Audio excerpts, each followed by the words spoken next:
Hello everyone, welcome to Cynthia Yoshikawa Yoga. I am Cynthia, glad you could make it. Today is the first video that we're going to be doing about yoga tools. And in this first video, we're going to talk about the yoga mat. So yoga mats are essential, particularly for us in the Western world. We use them, need them for our practice. The most important aspect of a yoga mat is that it be grippy. It needs to be grippy. If it's not a grippy mat that you stick to as you're practicing, then you're going to start sliding around. And I have had mats where I've slid around and it's so distracting, and you can't actually you don't feel like you can actually drop into a posture because you're constantly trying to find the grip and trying to stay put. And the other thing it makes you feel is it makes you feel unsafe as you're practicing your yoga. So grippy mat is really, really, really important. The other thing that is important, at least to me, and then this is just a preference thing for me, is I like to have a mat that is longer than the normal mat and wider, because I weirdly enough like to be lying on top of them and not touch the floor. So here are a couple of mats I have. This dark gray one in the back, this one is 71 inches. And this lighter gray one in the front here is 68 inches. And you can actually see the length difference in the two. They actually have mats that are extra long that are about 74 inches that would come to right about there. So they're much longer. And I find that a longer mat for me is just a preference of mine. The other great thing about a yoga mat for us is that it provides cushion. So this mat's pretty cushy. I don't know what millimeters. They come in millimeters. And this, you can see actually that this mat here is a little bit cushier than this mat, all right?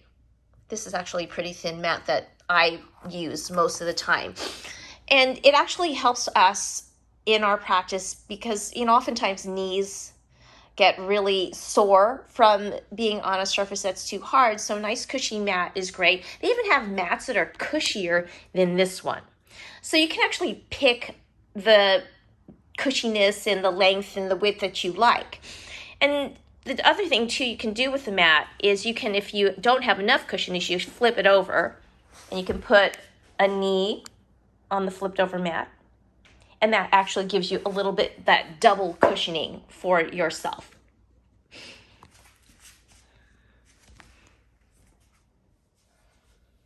So the other reason I like a longer mat is because when you use your chair as a tool, as a prop, which I often do when I'm feeling like my body needs it, you can actually have length in the mat to be on the mat, when the chair is on there, because the chair just takes some space.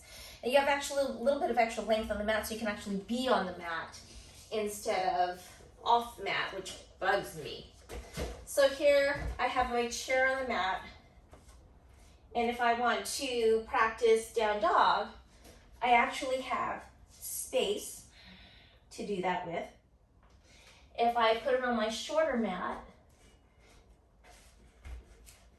then I can actually run out of runway here.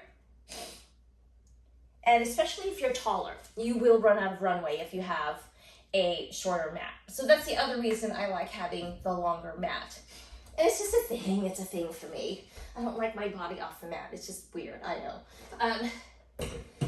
So that's the reason for me, preference-wise, for the longer mats. Now,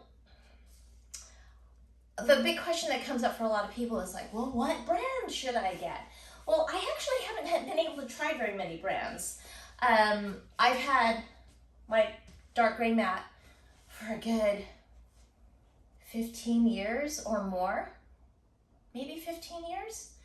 And let's face it, yoga mats are expensive. And I've gone the cheap route and I got a cheap mat and I ended up sliding all over it, and it was like such a waste of money. Even Even though it was cheap, it was a waste because I couldn't use it because it couldn't stay on the mat. And some mats that you purchase, they say, oh, it'll be slippery at first, and then you break it in and it becomes grippy. But I don't want to break it in. I don't want to have, you know, weeks or months of this slipping and sliding on a mat that I have to break it in order for it to become grippy. I want a mat that's grippy right away. So then again, going back to the question becomes, what mat do I get? So I haven't actually been able to try very many, but I did go on my professional groups, like on my social media, and I just looked up what mats were most mentioned, right? So the most mentioned mats in my groups are the Manduka Pro, that one's $150, Lifeform, which is $185, and Jade mats range between $91 and $130. Now the Jade mats are natural rubber mats, so if you have an allergy, you won't be able to use those mats. The only mat that I actually got to feel was the Jade mat. One of my friends has a Jade travel mat. It's super thin. You will have like almost no cushion, but when I touched that to lay it down, I'm like, oh my goodness, this sucker is grippy. And I thought, wow, that would be a possibility for me. But I hear great things about Manduka and Lifeform. And then they're expensive, and which is why I've not been able to purchase a mat for myself yet, because, oh my God, that's a lot of money. That's like my electric bill, right? So I'm not ready for a mat like that. So I continue to use the mat I have. Now, what do you do if you have a slippery mat? Like, let's say right now you purchase a mat, it's a slippery mat, you can't stand it. What do I do? How can I save this situation? There's one thing that I have done. Let me just get this mat out of the way. And I'll get this mat out of the way because I want to make sure you can see this. When I teach, I'm not always on my mat. I don't demo the entire time I'm teaching. I'm actually out and I'm helping my students, but then sometimes I demo right there for them so they can actually see up close what it is I'm doing. So the cool thing I did do is I got these things. I call them my yoga feet and my yoga hands. So there's a company called Tavi, right, that makes these cute little socks, and they actually have gloves too. I don't have the gloves, but let me show you the socks first. So these go on your feet, and they have the grippy bottoms, which are great.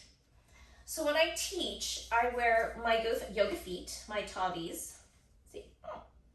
and they're terrific, and they're super grippy, so grippy that I can actually be on a hardwood floor and still teach.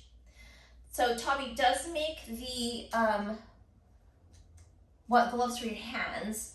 So Tavi, these socks are $24, and the gloves, Tavi gloves, are $30. And I think I'm pronouncing that properly, I think. So those are awesome alternative and you can actually use them on your mat. Now the other thing I got, and this is actually a really nice gift from my my niece's partner. I got it for Christmas. It was great. These are called yoga paws, and they are grippy, and they go on like weight gloves. They need to fit pretty tightly, so you need to make sure you order properly. Although, even though these were a gift for me, and the size was too big, I was able to contact them, and they sent me the right size. So I was like, yes, that was awesome. So these are size small. I feel like I've got giant hands, and I still had to get a small. Medium was way too big for me. So these go in your hands. And if you have a mat that is not grippy, you can actually use these on your not grippy mat, right? So you can actually practice yoga, you don't budge. These are wonderful for that. So then you can actually salvage the mat you have and just as an more inexpensive solution, get something similar to yoga paws, or get the Tavi the gloves and the Tavi socks for feet. And let me see if I can show you without the mat. how even on a hardwood floor, I can actually comfortably be in down dog,